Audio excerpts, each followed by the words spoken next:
Okay, this is gonna be episodes 3 and 4. Got it? Okay, good. So episode 3. Um, I need to start writing notes for these TV shows because I can't remember like everything that happens in the episode. So I'm just reading from Wikipedia. I know. Live with it or get out.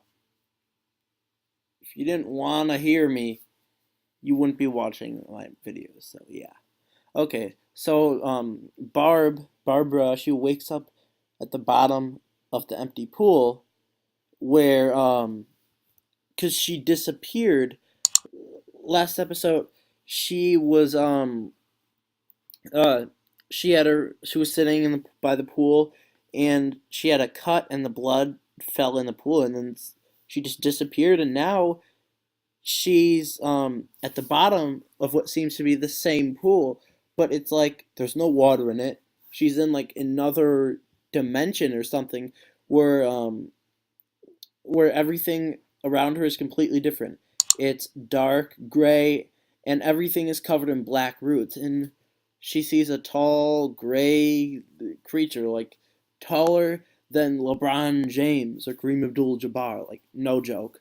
And then so Nancy just notices Barbara is gone, and she assumes she left the party to go home, and she has sex with Steve for the first time, and she's she takes her shirt off and she wants it. So yeah, so okay. Um yeah, it is what it is.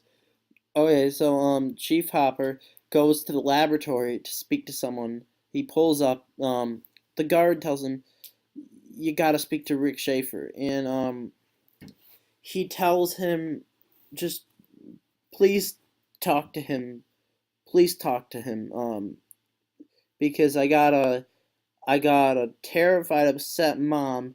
I got scared kids. It's chaos in the town." And the guard eventually lets him through. And then after he leaves, it's revealed that the black root-like substance it's growing inside the lab. We see only the viewer sees that a black root-like substance is growing inside the lab, similar to the substance that's all around the pool, the inside of the pool where Barbara is.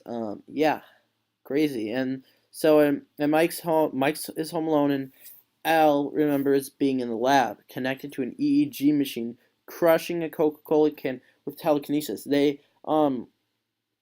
So she's alone at home watching TV, and she sees a Coca-Cola commercial, and it sparks a memory. This is what I love about this show is it has flashbacks, but it relates to the current moment. So she sees a Coca-Cola advertisement. She remembers being in the lab, connected to an EEG machine, and seeing a Coca-Cola can, and she crushes it, and so that memory, um, that memory it causes her to the memories connect to the current. So I love that. And then shortly afterwards, she gets a nosebleed, and a group of men smile at her amazing demonstration. So basically, what this is saying is, so basically, what or my interpretation is that when she uses her powers, her nose bleeds. That's just like it hurts for her to use her powers. And so then Joyce, Will, the kid who's missing, that's like the main storyline. Will, who's missing his mom, stacks up Christmas lights and strings them around her home, so she can try and attempt to talk to Will. And then at the library, Chief Hopper and his men pull up information uh, regarding Dr. Uh, Terry Brunner, who in the flashbacks is, I think, is the girl's father, is Elle's father. That's just my interpretation. Maybe they'll reveal it soon, but I don't know. But and then about the laboratory and a woman who claimed her daughter went missing because the scientist took her. And then now Elle leaves, and I think it's implied that like the librarian there, um, or wherever this is, yeah, the librarian is, and Chief Hopper have been in some sort of relationship or something. I don't even know. And then so Elle leaves Mike House to meet the boys for another search when she has another flashback. Attached to the machine again, she is commanded to inflict pain on a cat. So this she's stuck on this chair and there's a cat in a cage and it's hissing at her and she's terrified. It's like it scared me. This freaking scared me, this cat. It's a giant cat and it just keeps hissing. So the sharp teeth and she refuses. She can't hurt the cat. She can't kill the cat. What the hell? Um so Dr. Brenner, who now is revealed as her papa, referred by her as papa. Um, he has her locked alone in a small bare room.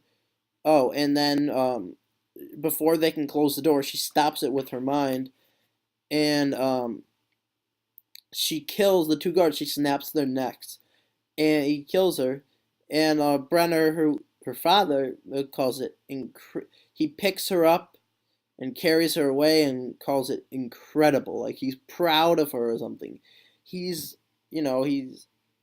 I think, yeah, he's obviously messed up. So now Nancy hasn't heard from Barbara since the party, and she's become worried. Jonathan develops the photos from the night before.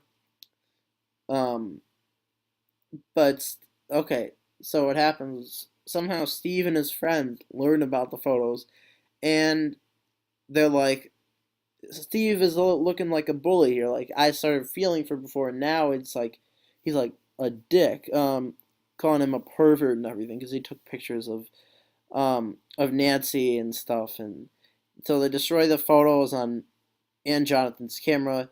Um, but when they're walking away, laughing and everything, Nancy notices one picture showing Barbara at the pool moments before she disappeared.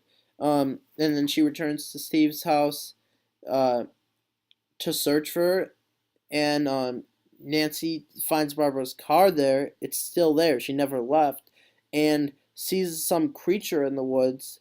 And then Nancy goes home, tearfully confessing to her mother that she lied about their whereabouts and is afraid for Barbara.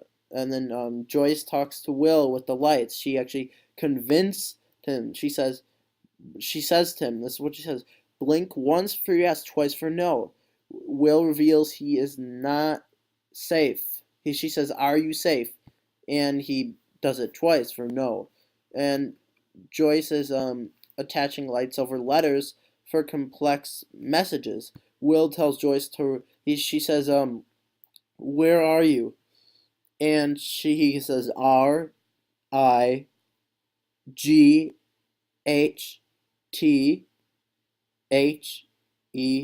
And she goes, "Well, what do you mean you're right here? You gotta be more specific."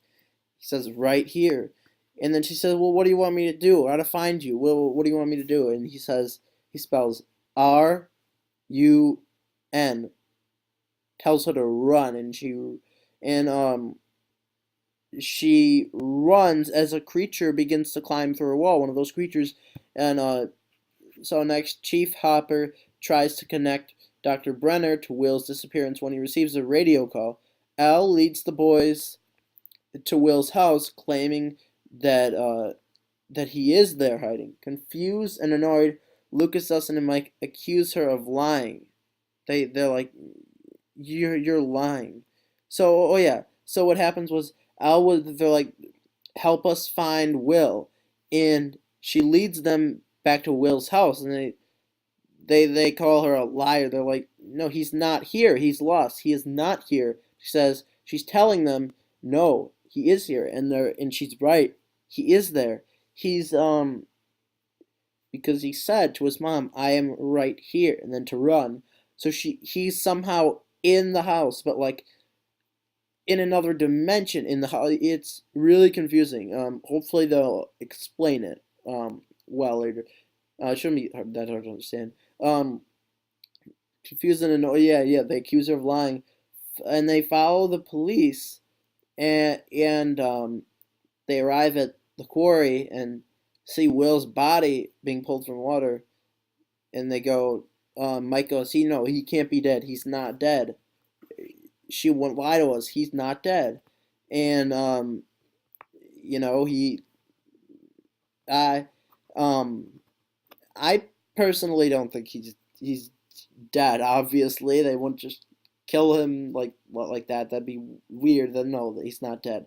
But so they tell Mike he's dead, and Mike asks her, "Why would you lie to us? Why would you lie to us?" And he gets all pissed at Al, and he bikes away.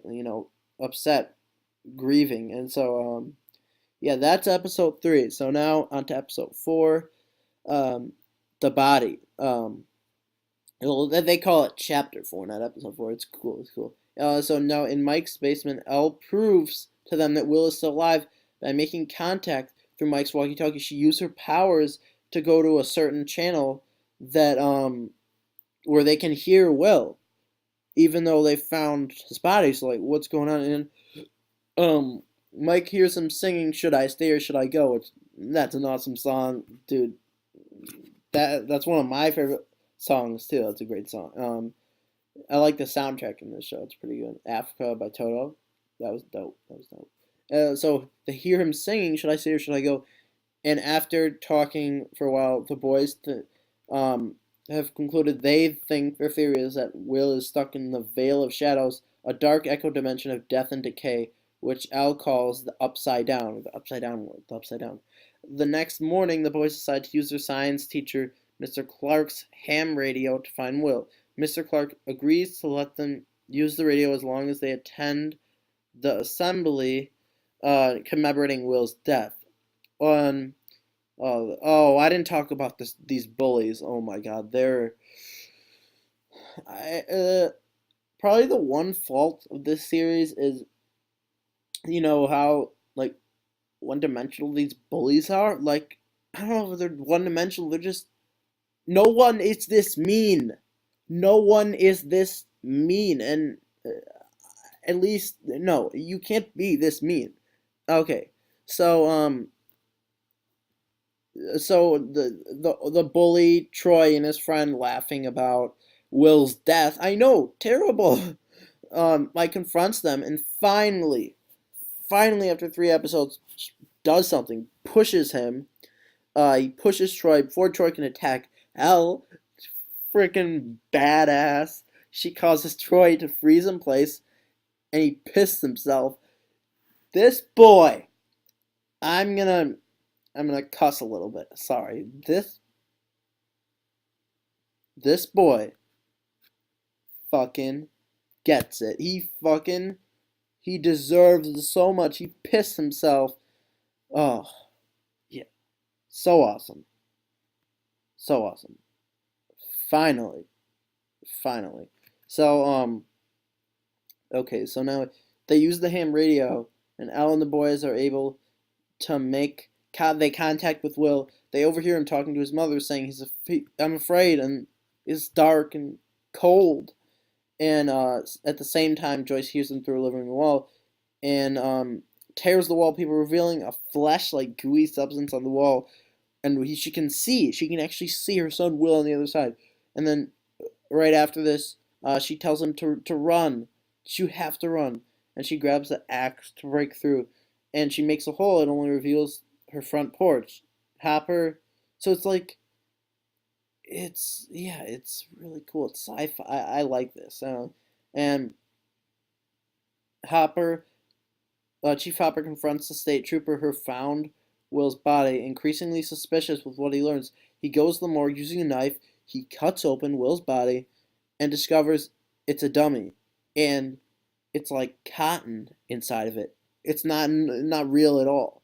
Um, and then the episode ends with him at a, I don't know if you call it a pliers. It's like a tweezers, but it's really big, and him cutting open the fence, the laboratory, and then the screen cuts to black. So I I'm enjoying the show. I Really, let's see how many episodes are there. What? Oh, only 8 episodes. Well, quality. I guess you gotta have less episodes if you want to keep up the quality. But oh, I'm loving this. I have no idea what's gonna happen next. No idea, but I'm excited. I'm gonna watch this right now. I can't stop watching.